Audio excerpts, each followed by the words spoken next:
Say that again.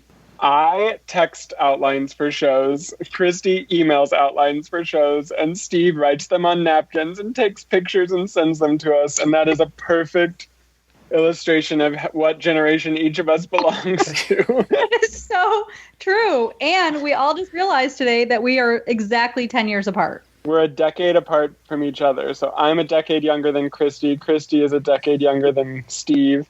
And Steve is a decade younger than Captain America. Well, hello and welcome once again to the DCL podcast, where we're inviting you to sit back, relax, and we'll be on our way shortly.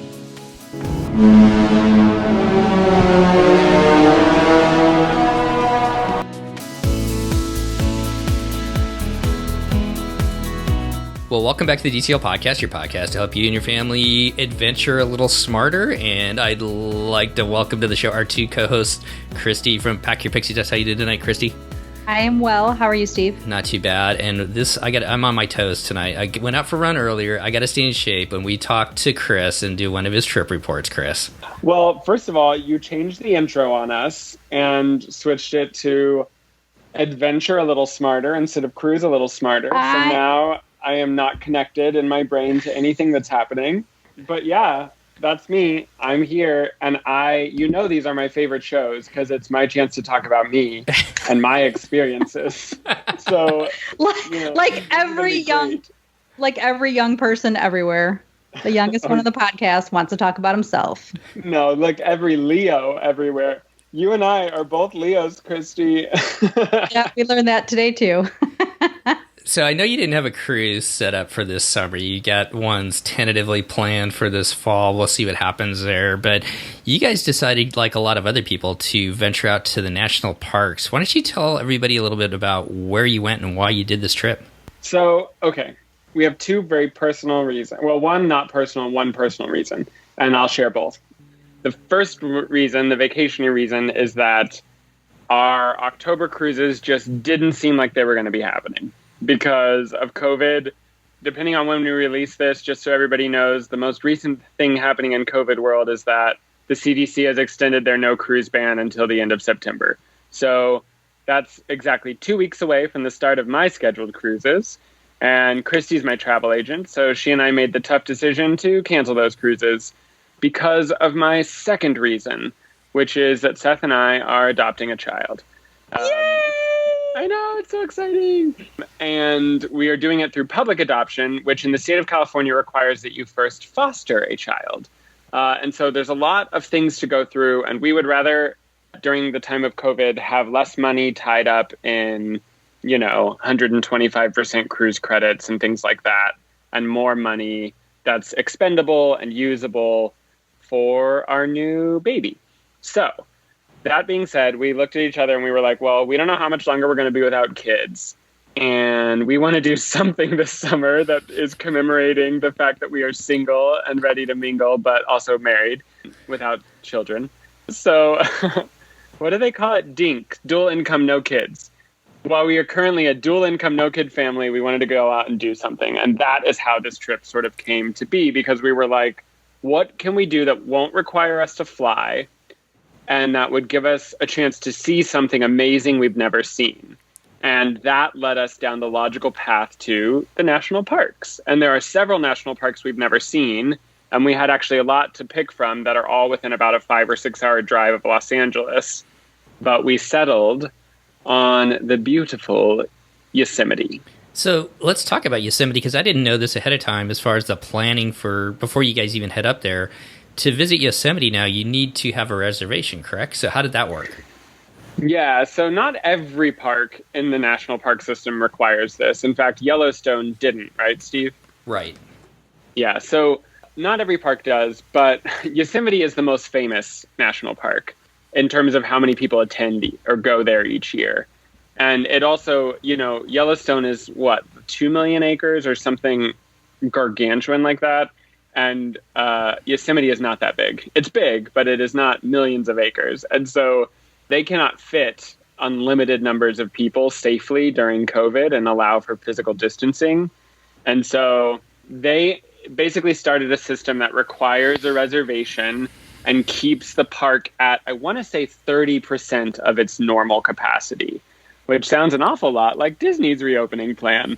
So Yeah. this reservation system is new just for the current time and era that we're in. Is that correct? Yes, but it was built on their existing infrastructure, which is like that you could pre-reserve vehicle passes to get into Yosemite anyway. Now they're just saying you can't get in unless you go onto our app or our website and do that. But I might as well tell you that was the mysterious, difficult part, because if you today said, I would like to go to Yosemite next week, you will go onto their app and see that there are no reservations available. And we decided that we were going to go to Yosemite about 3.5 weeks before we went, maybe 4 weeks before we went. And I spent the following week and a half pretending like I was in Disney World, refreshing the Fast Pass queue, trying to see what became available, because I had to basically keep refreshing the National Parks app and waiting for a reservation to become available on the dates that we were available. And that's what I ended up doing. I refreshed and refreshed and refreshed and refreshed. And after a week and a half, I finally found the date I wanted and bought the pass right away. I love that Disney planning was able to come into your Yosemite trip. It was. I utilized my Disneyland and Walt Disney World knowledge to get a park pass that allowed me to go to Yosemite. And so just like all the plush and the Splash Mountain stuff that's disappeared that you can now buy on eBay for a higher point value, could you do that with a National Park Pass? Could you find something like that? I hope not. No, Good. You can't, because they're linked to your account. Okay. So the only thing you can do is move your reservation. You can't cancel it. You can modify it. So the reason why one became available on the 12th, which is the day we were hoping to get one, was because someone must have modified their reservation, and that's how we got it. Gotcha. So what other planning did you guys do ahead of time? Obviously, there's some iconic things to see and whatnot, and obviously you needed a place to stay. What other kind of things did you need to plan out? Yeah, how did you even know what to plan? Well, so I did some research because I love a good research moment, and I immediately found out that all the camping sites and all of the hotels in Yosemite Valley were booked beyond booked and completely unavailable. And half of them are closed due to COVID. So there was no way we were going to be able to stay in the valley. And I knew that. But what I decided to do was look for the town nearest Yosemite that had the most resources. And what I found was a town called Oakhurst, California, which you haven't heard of it. Neither have I.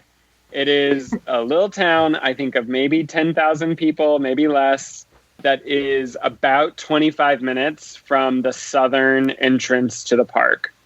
And it has a Starbucks, and it has a Rite Aid and a CVS, and 2 grocery stores, and a pretty good amount of food options. So we were like, cool, where will we stay in this town? Well, I have hotel points that are for sure going to expire because of COVID if I don't use them. So I got I basically used all my remaining hotel points on a luxurious 4-night stay in a Holiday Inn Express in Oakhurst, California. And we literally stayed in a Holiday Inn Express, which, may I tell you, had been built like days before we got there. Like, it was brand new. Yeah, that was nice. It made me actually feel like, oh, this is like maybe cleaner. Which, I don't know if a lot of people realize this, but those hotel chains are usually franchised. They're operated by hotel operators. And what those hotel operators do is, because they know that brands have loyalty, they will open on the same plot of land 3 different hotels, each from a different chain, and they will operate all 3 of them. And this is the case in Oakhurst. There's a Holiday Inn next to Hilton's version of a Holiday Inn, next to Marriott's version of a Holiday Inn. And the first one to open is the Holiday Inn, and then in a couple months, the Marriott one is going to open, and in a couple months, the Hilton one is going to open, and all 3 of those are in Oakhurst, waiting for Yosemite visitors to book them up and stay there. And so that is how we came to be in this hotel. And I got to say, it was clean enough, nice enough. They allowed dogs. We brought our dog Asher. So if you're going to ask who came, it's me, my husband Seth, and our dog Asher. Yeah, we stayed there. The beds were a little firm, not going to lie. But yeah, it was comfortable. It was easy enough. And we're glad we picked that option. So your cabin there, did it have all the good storage, and did it have a split bathroom like you do on DCL? Yeah, so no split bathroom. We were really disappointed. At the end of our stay survey, we made sure to let them know. Were the sheets as firm as the bed? The sheets were not. What is the brand that Disney uses? Ferret linen, whatever. The sheets were crisp. They were definitely Walmart crisp. As firm as the bed. Yeah. And, the carpet was like that new carpet smell that's a little rough on the nostrils. But also, fun hack, you don't have to do this if you don't want to, but we brought our Apple TV and plugged it into their TV. So we had access to like Disney Plus and our full like video library, and we basically treated it like our living room without a kitchen or access to things like that. Here's my old person question. Is Apple TV like bringing like a sound bar? Is it like that size or like a... I'm assuming you didn't bring a TV. You're correct on that. Are you familiar with the Roku? Like that little tiny stick thing. Yeah, but okay. Apple TV is like a little square box, like, maybe 5 inches by 5 inches. Kind of, and you plug it into an HDMI port, which most TVs have that, and you connect it to the internet, and then it allows you to stream. By the way, I doubt that Holiday Inn wants you to do this, so, take my advice with a grain of salt, legal disclosure, but it's what we did. And it allowed us to like watch movies and like relax without having to worry about like what was going to be on cable. So pretty much everybody does that in my industry. They bring either a Roku or some kind of, what I can't remember, Google Stick or something like that. A lot of people have that. I don't watch TV very much anymore, so I don't bring it with, but a lot of people do that. That's because you're too busy editing our podcast. Exactly. So before we get into the parks, let's talk a little bit about food, and we can talk about food in the parks too. But so being at a hotel for 4 nights, that's kind of rotational dining. You're not eating at the same place every night. Your servers don't go with you in this case. But what were your food options in Oakhurst, and what did you guys do for food? So we utilized Yelp, and we looked at the 4 highest rated Yelp options, and we went there. The first highest rated was a barbecue place. And I gotta say, it was not that bad. It was like not... Also, because the state of California, for like a split second, reopened restaurants. And then they were like, just kidding, dangerous. And indoor eating closed. You can't do that anymore. So while we were on this trip, we could not eat inside anywhere. And Seth and I wouldn't have felt comfortable doing that anyway. The barbecue place that we went to was really good. They had something, they like tricked me. You know how when you're on vacation, you buy things that you like normally wouldn't because you're like, I'm on vacation, I've earned it. Well, they got me to do that because they were like, all right, we have only one Brontosaurus rib left, and it's the last one for the whole weekend. Meanwhile, like, what is a Brontosaurus rib? I mean, I know it's a dinosaur, but that dinosaur is extinct, so what is this that you're going to feed me? But of course I bought this like $40 single rib, which is like a beef rib, like just a full beef rib. The biggest thing you've ever seen. Would it be akin to the Disney turkey leg? I mean, size-wise, even bigger. This is what I'm picturing. Oh my God. Was it really called that too? It's literally called a Brontosaurus rib. I'll send you a picture of it. We got like that and then a couple other, like barbecue meats and sides. And it was pretty good. It was called Smokehouse 41 for those of you going to Oakhurst. And I would say it's 100% not the best barbecue I've ever had. Probably not the top 10, but it's like decent, good barbecue for Oakhurst, California. And we enjoyed it. And I ate a Brontosaurus rib. That is my first meal. What else? Just quick review of the other meals. We ordered pizza one night from the highest rated pizza in that city, which was Round Table Pizza, for those of you wondering. And then we had Italian food another night, which was actually pretty mediocre. Didn't enjoy that one. I'm trying to remember what else. It clearly wasn't memorable. If you are a listener from Oakhurst, feel free to write Chris at... Just kidding. Literally, all these people are like, okay, when will we ever eat at Smokehouse 41? There did seem to be a highly rated Mexican food restaurant as well. We did not eat there, though. So, but overall felt safe eating at the different places? I did, except... Okay, so... I have to ask that just because of the times. Yeah, so do not recommend the 7-Eleven in Oakhurst. Or any city in America. Well, legit. But we went there to like get some drinks and like just some like quick convenience snacks for our hotel room. And all over were signs like, wear your mask, wear your mask. The store attendant wasn't wearing a mask. Everybody who came in wasn't wearing a mask. And I don't know if you've ever been to 7-Eleven, but those are small spaces. And we were like, this is making me anxious. No one is following physical distancing. No one's wearing a mask. So don't recommend that. Besides that, I did feel safe eating in all those places. There was mask compliance and people were wearing gloves or face protections. In the Italian restaurant, they had even like face visors. So, you know, I felt comfortable, but everything we got to go, everything we took back to the room. And for those of you who are like, what's it like to stay in a hotel if you have OCD, which I do?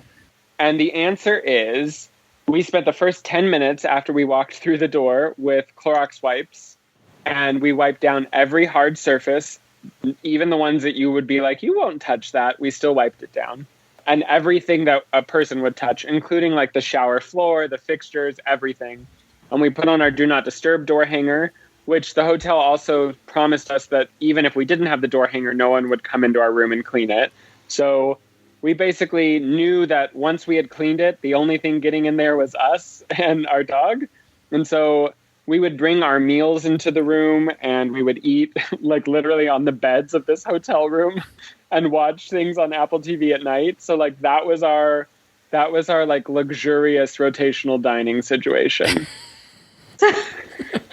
Let's stay with meals just while we're on the topic. What did you do during the day? Great. So on the way up, I have a thing, like an obsession with, I know everyone has an obsession with some fast food restaurant. For Steve, it's Subway. For Christy, it's, I don't know. For me, it is this place called Raising Cane's. They have chicken tenders, they have lemonade, and they have buttered Texas toast. And all of those things are my individual food groups. I need them all on a consistent basis. And so on the way there and on the way back, we stopped at Raising Cane's for lunch. So that's one thing we did on lunches. There's a Raising Cane's in Bakersfield, California, if you're wondering. And there are none in LA County. So there's that. The actual vacation lunches, though, we wanted to eat in Yosemite Valley. We weren't going to like drive into the valley, drive out for lunch. Like it's a way too long of a drive to not eat in the valley. And we wanted to experience the food options they had. So on the first day, we ate lunch at this beautiful hotel that was partially the inspiration for the Grand Californian. The Grand Californian was inspired by like a million hotels across the national park system. So I don't think any one hotel could claim to be the sole inspiration for the Grand Californian Hotel. But there's this hotel in the valley called the Anawahi, and it's named after the Native Americans who lived in the valley before it was taken over. And the Anawahi Hotel has several like highly rated, I would consider them probably like 4 or 5-star dining type places.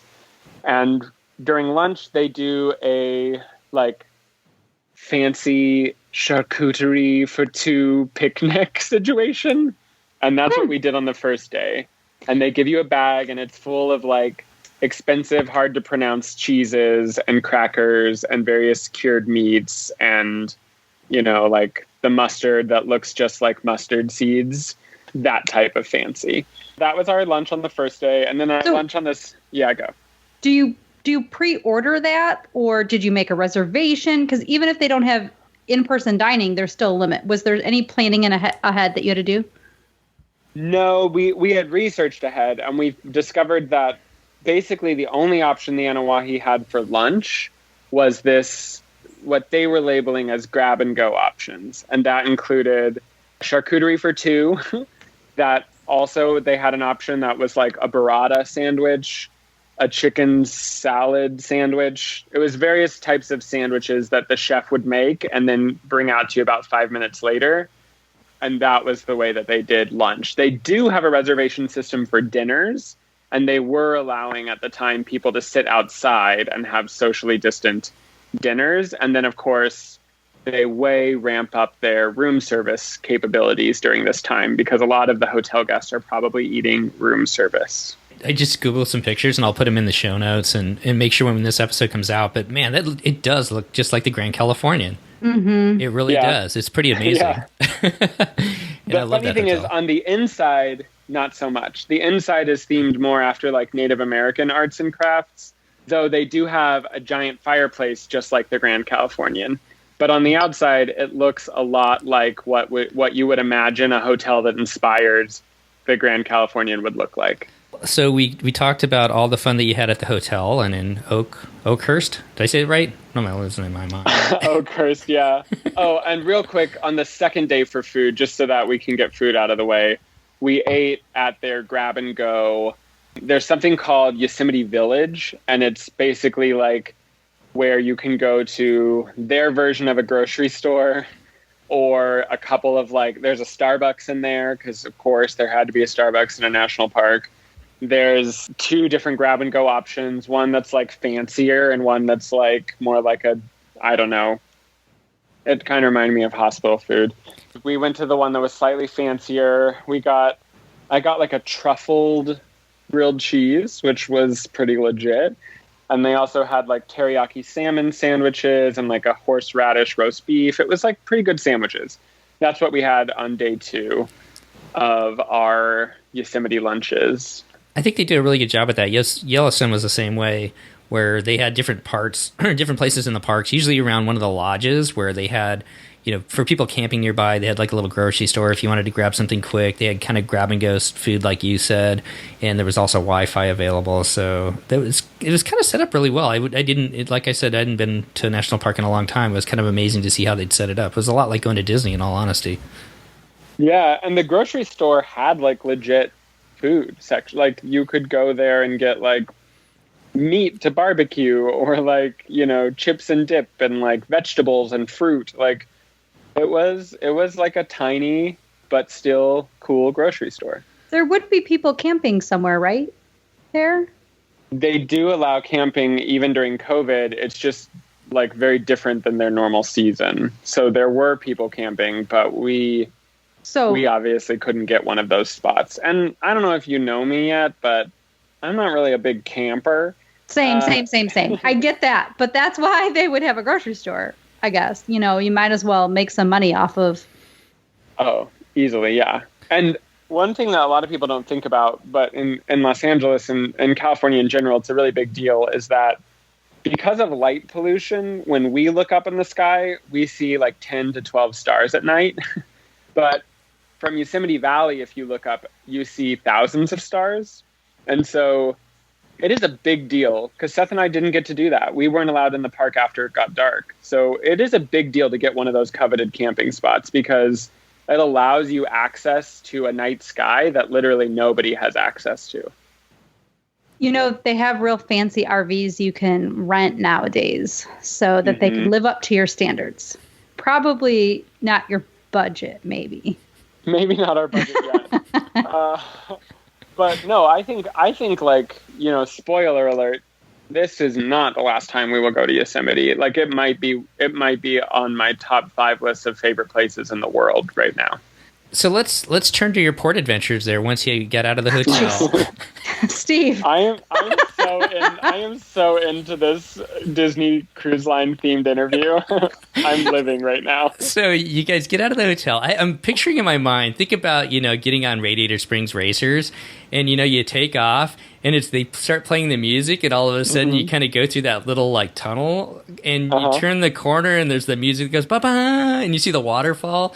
Was that kind of like how Yosemite presents itself when you enter the park, or how did that... talk about entering the park and what you did. Okay, before he does that, though, oh my God, did you think of all of this while you were running? No, I'm just this just came to me right now, so I'm just playing with it. I'm into it. Is it cheesy? Oh yeah, it's good. It's cheesy in the exact right Generation X way.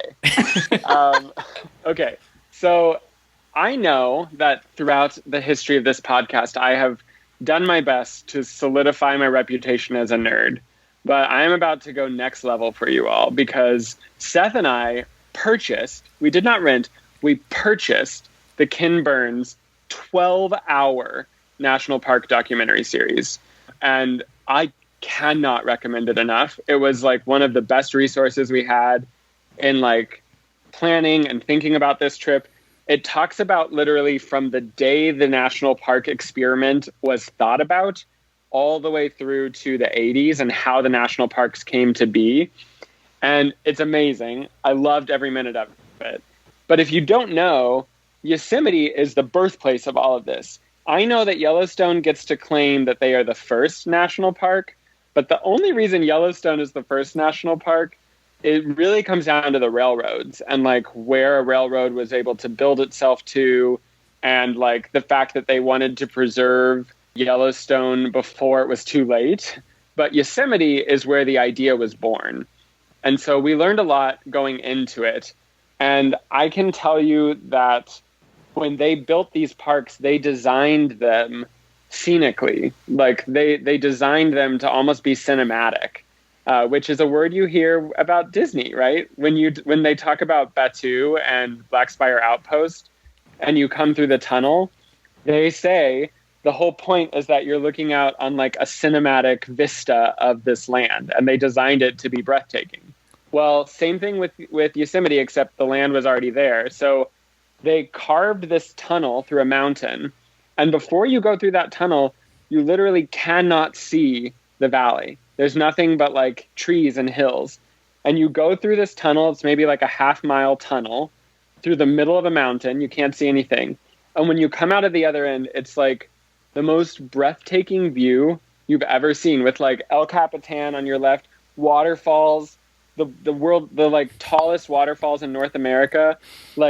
All of that is just in your vista, and your eyes literally cannot take in the beauty of it. And that was all designed intentionally. So one of the reasons it's such an iconic park is literally because they have a waterfall reveal. And I will say that Yosemite got it first and Disney copied them for Cars. So I wasn't too far off on that. I didn't realize you went through a tunnel like that. Literally went through a tunnel and had an epic reveal. I should have played that Cars. So you get in there, you see all this. Is it almost where do you go first? What do you do? What? How did you guys plan your days? And what were some of the... I guess kind of take us through your days and is what you wanted to do and what you thought of it. So every version of a port excursion that we did was as if we got off the ship and just walked around. That was our trip, is that we parked our car somewhere and then started walking. And that was the whole entire trip. We knew what we wanted to see. And actually the first thing, I made it seem like the tunnel view, and by the way, they literally call it tunnel view, but the tunnel view was the first thing we did. But actually the first thing we did, because geographically it was closest to us, was we went to Glacier Point. And Glacier Point is 3,000 feet above Yosemite Valley floor, and it overlooks Half Dome and the Nevada waterfalls and all these beautiful things. And I didn't really know what I was getting myself into. We parked the car, We walked over to Glacier Point, and the moment we got over the like edge where you could see everything, my jaw dropped to the floor. I lost my breath. It was like one of the most beautiful sights I've ever seen. It just like I did post it on our Insta story, so you could go and see that. But I will say, like, I almost don't want you to spoil it for yourself because it's truly like etched into my heart the way I felt when I saw that landscape for the first time. Like, I could cry right now. It was so naturally beautiful, and I'm so glad that we preserved it because it's just, there's nothing like it in the world. But I feel like with those types, so you could look at the pictures, but I don't feel like you get it until you're actually there. Like, true. Even in Alaska. I watched the whole documentary, and I was like, what am I going to see? So you're right. But it was like jaw-dropping beauty. And you're right, nothing can prepare you for the beauty of Alaska. Nothing can prepare you for the beauty of the British Virgin Islands.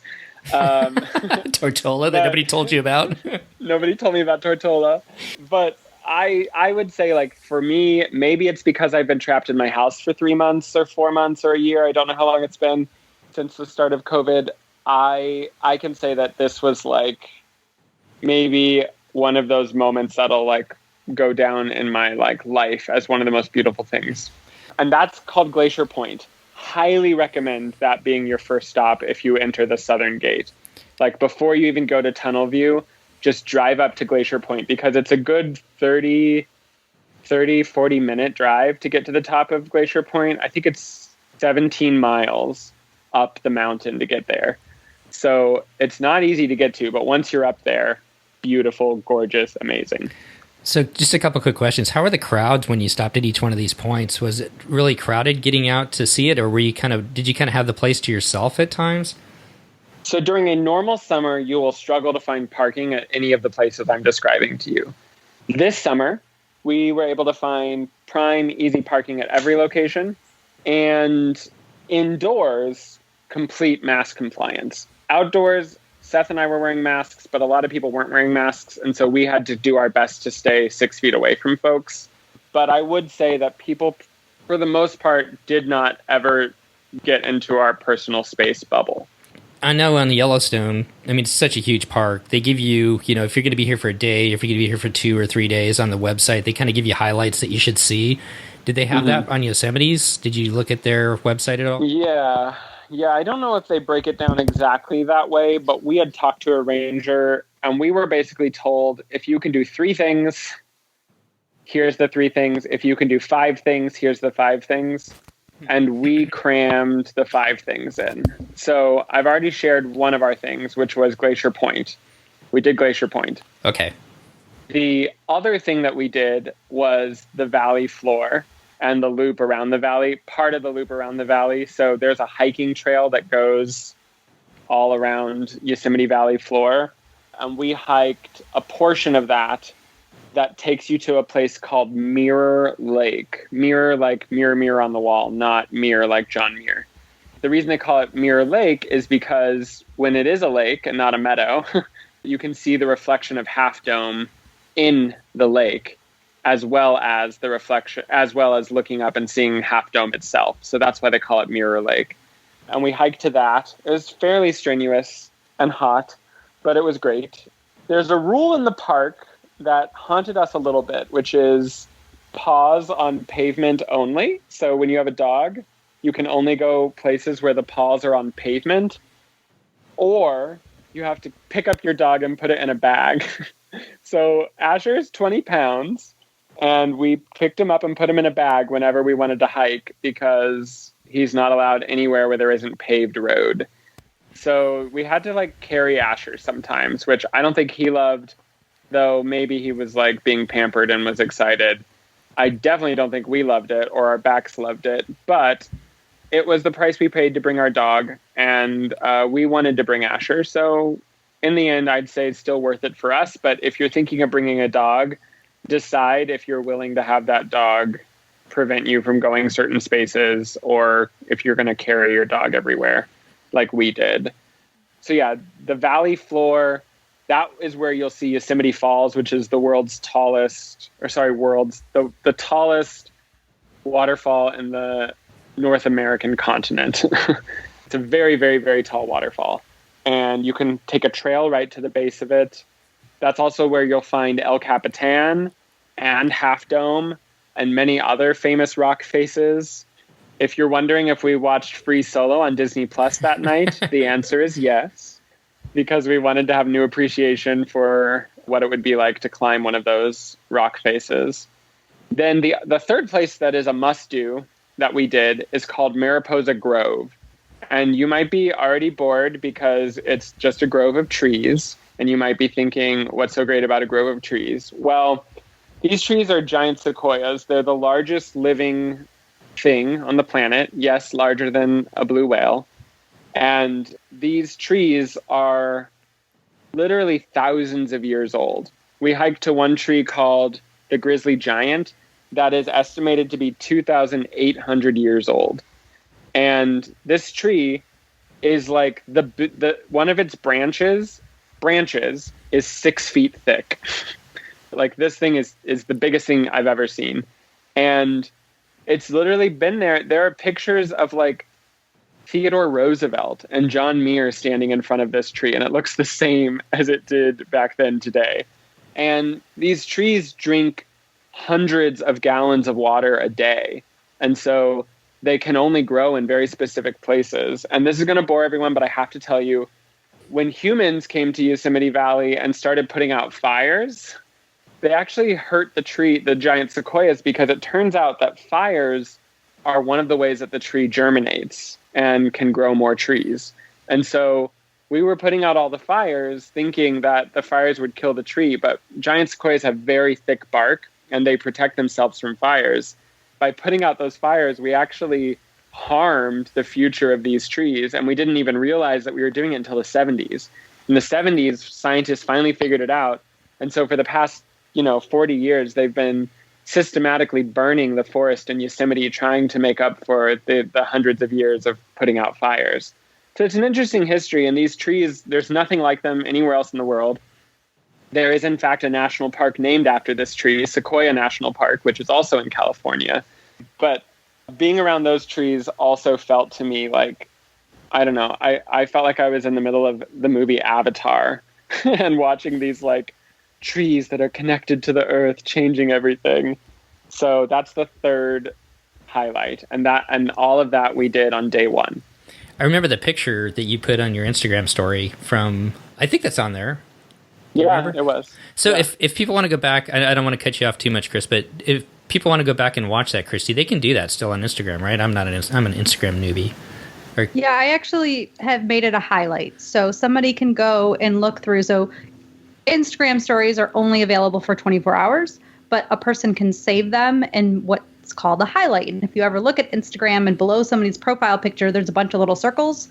Those are highlights, which means it's a collection of all of the pictures that represent that topic typically. And I made one for Yosemite. So if anybody wants to go back and check out some of these pictures of the places you're talking about, Chris. Anyway, so I didn't mean to cut you off. Keep going. This is awesome. So then that night, we went back to the hotel, watched Free Solo.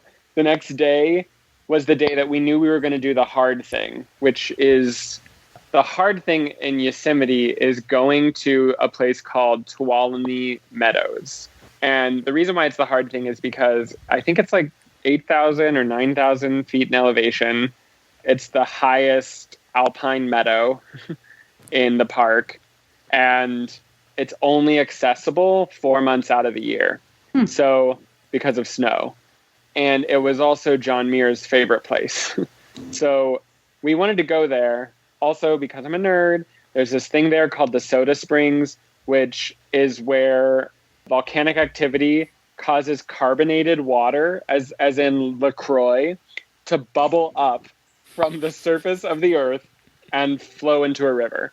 And I needed to see that for myself. To get there is like a 3-hour minimum, like 3-hour drive up a very windy, very scenic mountain road. And along that path are like hidden lakes and not so hidden giant lakes and beautiful trees and beautiful vistas and all this amazing stuff. And so we spent the morning down in the valley. We did the hike to Yosemite Falls that morning. We did the stuff that we wanted to see in the valley that morning. We went and got our souvenirs because I love a good souvenir. And wait, we gotta stop there for a second. Yeah. What do you count? Like, what are you attracted to? I'm attracted. Okay, so Seth and I we're not like necessarily religiously observant of Christmas the way that some folks might be, but we are obsessive traditional observers of Christmas. And I decorate my house for Christmas at midnight on October 31st. I use the Walt Disney timeline for Christmas decorating. One of the reasons why I do that is because of my childhood, and it makes me happy. But everywhere we go, if we're going on a trip that's out to a place we've never been or outside of our comfort zone, we buy an ornament. And our tree, I know that I'm literally talking about like 80% of America right now. So I know this isn't the most original idea, but our tree becomes this like time capsule of all the places and everything that we've been. And so every year on October 31st, I have like a little tear fest of like all the places we've been and everything that we've done. So one of the souvenirs that you will always know that I bought on any trip, you can test me on this because it will always happen, is an ornament. And so this year we bought a beautiful ornament, which is a leaf from the park that has been dipped in copper. It is literally a leaf from a tree in Yosemite that has been dipped in copper to like forever be that leaf. And it's beautiful.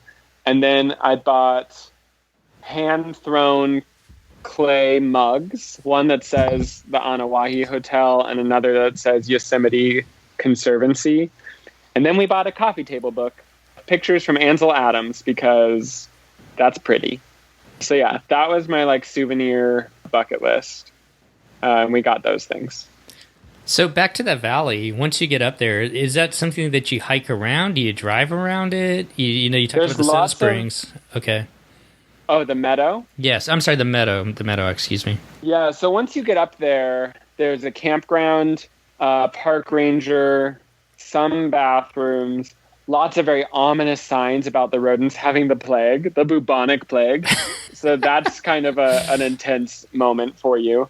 And even something called the hantavirus, which actually very sadly, maybe a decade ago, a family in Yosemite died from this virus. So it's nothing to mess around with. But the way you get it is by like rooting around in like rodent droppings, basically. So don't do that. But you heard that anyway, first here. Yeah. Avoid the plague and the hantavirus. I feel like that's a good rule always. Yeah, exactly. So we went up to the meadow. We planned to only spend about an hour there because it was such a long drive there and back. But we ended up spending a good 2.5 hours because I just couldn't be torn away from all of the like historic sites. The Soda Springs, I'm worried some of you might get there and be like, this is it. So like, don't expect like Old Faithful geysers and stuff like that. These are like very small bubbling water features that are bright, bright red because of the volcanic activity. And the water, I wouldn't recommend drinking it.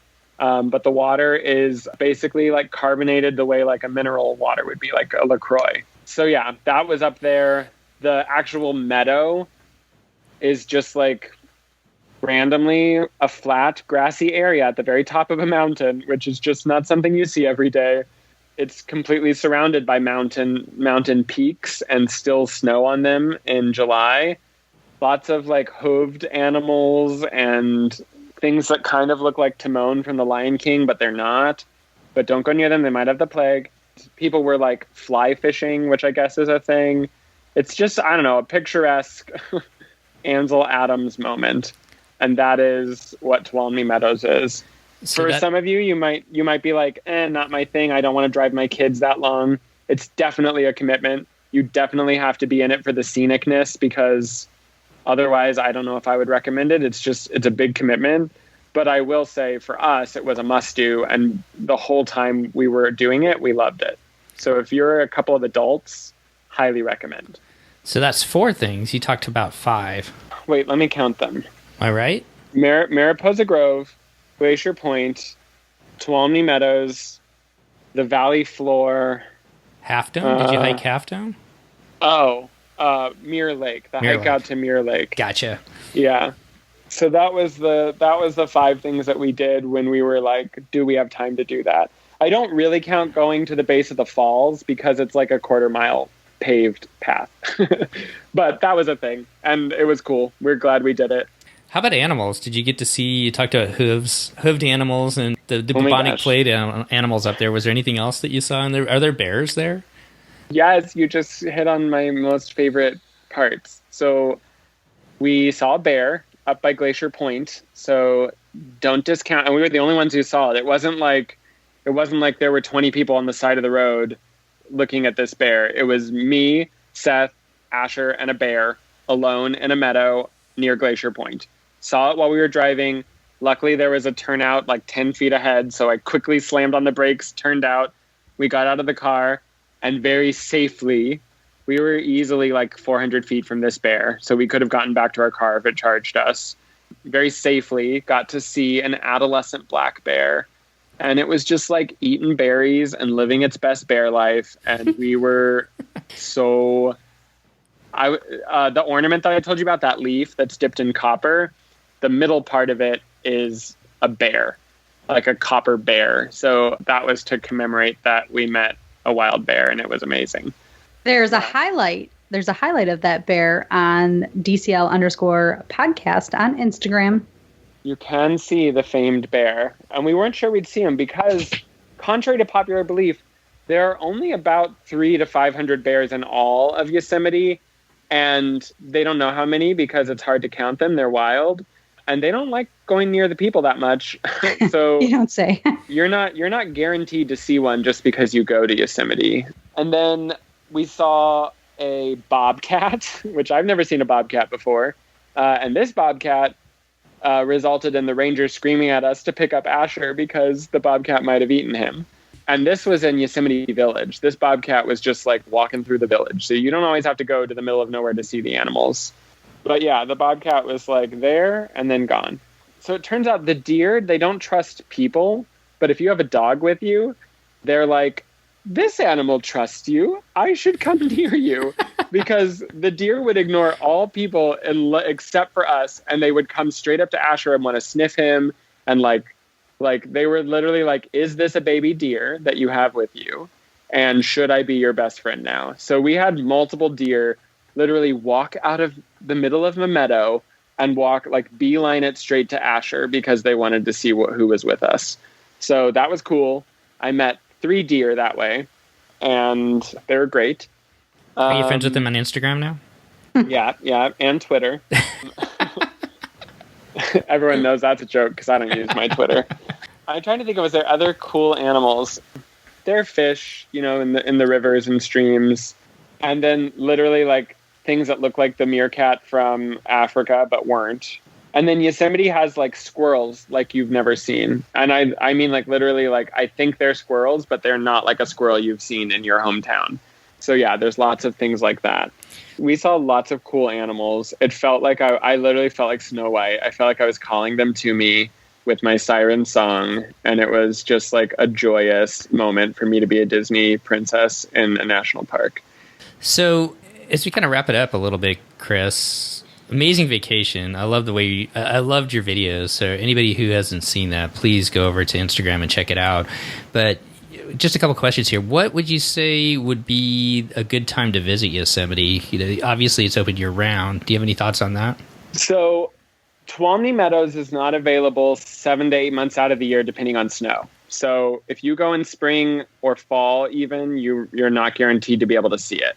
So you can only see it in the summer. However, the famed Yosemite waterfalls are most active in the spring when the snow starts melting. Maybe if your goal is to see like massive flowing waterfalls at their peak, you would want to go in the spring, even when Tuolumne Meadows isn't fully accessible yet. But we went, the waterfalls were all still flowing, just not massively. And we also got to go to Tuolumne Meadows. So I'm a big fan of June, July. But if you don't necessarily care about the meadows or you're willing to risk it, that the road might be closed, probably the best time is more like April, May, because there'd be really high flow on those waterfalls and they're very spectacular sights to behold. You also want to think about kids and school schedules. Like, if you can go when school's in session, that you're better off, because Yosemite, when it's not COVID, is like packed with people.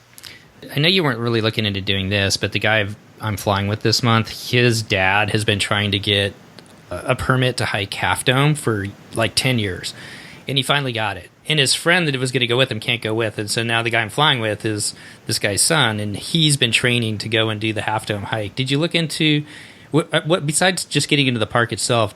Do you know what other things that you need to get permits for? Obviously, camping.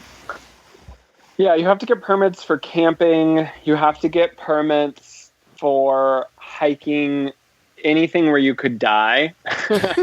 Or like where there's a higher probability of dying. So like Half Dome. So like Half Dome, El Capitan. I am like sort of surprised they even give people who free solo. For those of you who don't know, free soloing is when you climb something without ropes. And sure, you might be like, I'm free soloing, like the stairs to the second floor of my house. Great. But free soloing a mountain or a cliff face, or the literal tallest cliff face in North America, is a whole nother thing. And I'm surprised that Yosemite even gives passes for that. Like, I feel like to give a pass for that, and maybe they don't, I haven't researched it. Maybe that guy from Free Solo did it illegally. But the point is, they like to know when people are doing things that might kill them. That way, like, they can send emergency services and like get to you. But there are plenty of things in the park where you could be literally days away from civilization if you went on. Like, when we got to Mirror Lake, there was just a sign that said, Tuolumne Meadows, 20 miles this way. And it was like a hike from, I guess, what would it be, 3,000 feet elevation to 8,000 feet elevation, where there are no roads, no access except for this single trail. So, like, there are things where you could do essentially no people hikes without getting permits at all in Yosemite. And I think a lot of people do that. But obviously, Seth and I weren't going to do that now. For very popular hikes where the presence of people would ruin the natural beauty, right? Like, maybe too many people walking in a certain place can start to erode the rock and things like that. Then the national park has set up those as, you know what, we're only going to let like 8 people a day do this hike, and the only way you can get it is a lottery. For example, I've entered the lottery for something called The Wave in Arches, or I think it's in Arches, might be Bryce Canyon, one of those Utah parks. This Wave, they only let, I think, 10 people a day hike to it. In the last 5 years, 5 people have died doing this hike. So, like, I don't know, maybe I shouldn't be like, I should do that. But I've entered and lost the lottery, so it's not that easy. Like, it makes sense that your friend tried for 10 years until they got it, because lots of people want to do these hikes and lots of people don't get to do them. I'm guessing we could have Christy talk it from a lawyer standpoint. There's probably a little asterisk on the bottom that you assume all responsibility for your free solo. Uh-huh. I am certain of that. Okay, one other question, because I know you got to get out of here and cook, Chris, but just a quick tip out there for everybody. If you have a 4th grader, and this goes to anybody who has a 4th grader, you can get a national park for your family for a year for free. A national park pass, that is.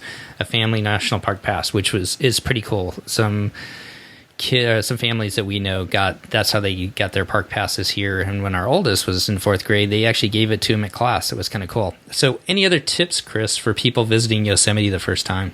I would just say that it's not the sort of thing where, like, you could see everything or do everything. Like, almost none of the national parks are that way. But the nice thing about Yosemite is that a lot of it is so cinematic and just about the visual breathtakingness of it, that, if you go saying, I just want to have my breath taken away, I want to do a couple of fun hikes, I want to see some animals, that sort of thing, that's what this trip was for us. And I think that is easily doable. At least right now, during COVID it was. And even during the summer, I think even when parking is harder to come by, it's still possible to see these types of parks. My other tip is you got to watch that Ken Burns series. I know Christy's already yawning about this, but it's so good. I learned so much. Like some things that are like, they put it into perspective for you. I have to tell you 2 facts that I learned from this documentary that are going to make you be passionate about preserving the national parks. One is that Yosemite used to have 2 valleys. It had Yosemite Valley and something called the Hetch Hetchy Valley. And by all accounts, the Hetch Hetchy Valley is one of the most beautiful places in the world.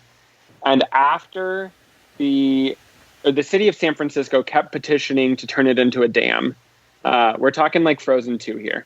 Turn it into a dam, like this beautiful thing. We're gonna fix it, and then that'll help power the city of San Francisco. And John Muir, his whole life, fought against this. No, you can't do it. You can't do it. And then the San Francisco earthquake happened. The whole city burned down. Right.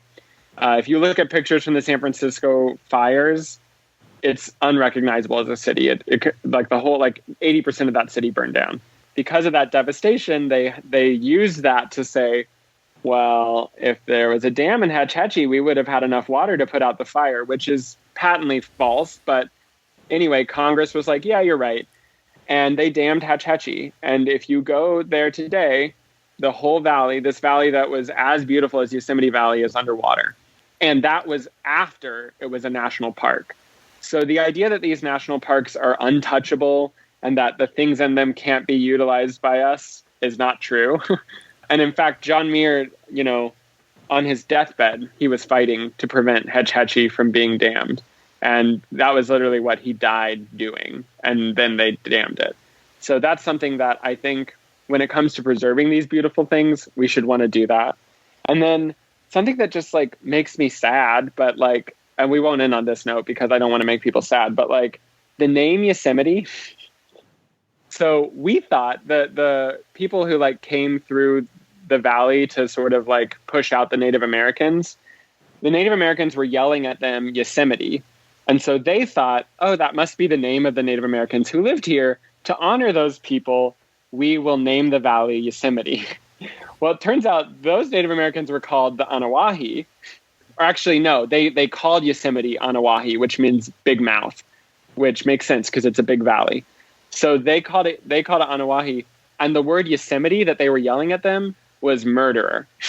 They were calling those people murderers for killing them and chasing them out of the valley. And now we have a national park called Murderer because we thought that's what they were. That we thought that was their name. And so I think it points to the fact that these beautiful natural places that we have, there's challenging histories in them. And honestly, the fact that we even know that story, that it's preserved, is part of the learning curve. And I think taking your kids there obviously Seth and I are thinking about everything right now because we want to be new parents, but imagine the education opportunities. I think, Steve, you felt this way about Yellowstone, that you're giving your kids and your family the opportunity to learn and experience things that they can't do at home. And so these trips can be super educational. They can feel you're giving your family the opportunity to do things scientifically and historically that you wouldn't be able to do. And so I think there's a lot of angles you could take these trips from. And I cannot wait to have kids old enough to be able to watch their jaw drop when the first time they ever see the view from Glacier Point. I literally can't wait. I want it to happen tomorrow. Well, I think we're just going to end it on that because I don't think that there's anything else to be said, Chris. That was beautiful. So marmot, I think a marmot is what you saw as far as Timon. Okay. Yeah, that probably makes sense. Yeah. Cute little marmot with the plague. With the plague. Chrissy, anything to add before we get out of here today? No. That was great. Yeah, you painted an amazing picture. The videos that you took and with the Instagram takeover were amazing. And yeah, just thanks so much, Chris. It makes all of us want to, plan that trip to Yosemite Valley or a national park that's nearby where you live. And, watch a 12-hour documentary. You'll learn more about your national park that's near you. All right. Well, as we get out of here tonight, thanks again, Chris. Look forward to your next trip. Any spoilers as to where that will be, since we know the cruise isn't happening in October? Yeah, the next thing we have booked, we booked with Christy our marathon weekend, January 2021. Will that happen? I don't know, but I'm hopeful. But notwithstanding the baby or your child, will that happen? Well, right. it might, there are personal things that could prevent us from being able to travel. But if the marathon happens, if we can travel, that would be our next for sure trip. But luckily, y'all have the benefit of me living in California near lots of cool things. So I'm sure there will be, when Seth and I can finally go back to Disneyland, maybe we'll do a show about that. If Christy goes back to Disney World, we could do a show about that. So there's things, hopefully, in the future. Here's hoping. Life will return to normal someday. We just don't know when. Yes. Well, thanks again, you guys. It's always a pleasure to talk with both of you. Thanks to all of our listeners out there that come back each and every week, and we'll see you next time on the DCL podcast. Goodbye, everybody. Bye, everyone. Bye. The DCL podcast is not affiliated with the Disney Cruise Line, Walt Disney Company, Adventures by Disney, or Run Disney. All of the opinions expressed on our shows are those of the hosts and the guests who appear on the show. If you have any questions about any of these products, please contact the Walt Disney Company.